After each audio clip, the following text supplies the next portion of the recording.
A Massachusetts man was sentenced to life in prison without the possibility of parole.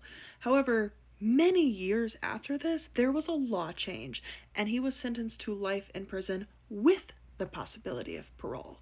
So he started fighting for his chance to go in front of the parole board and make his case. But months and months went by, and eventually his mother died before he could plead his case. A year and a half after the law changed, I was at his parole board hearing. I'm the reporter that wrote this story.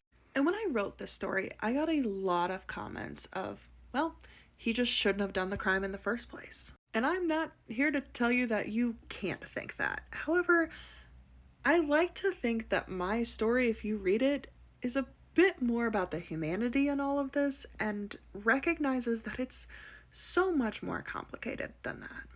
It was just honestly hard to be in the room at one point because when they brought up his mother, you could just feel the grief that he is still feeling in losing her. He had tears rolling down his face, but his hands were shackled to his sides and he couldn't wipe the tears away. And that's how I start this story because that just really, really stood out to me. And unfortunately, that's not uncommon. These parole board hearings can be really emotional.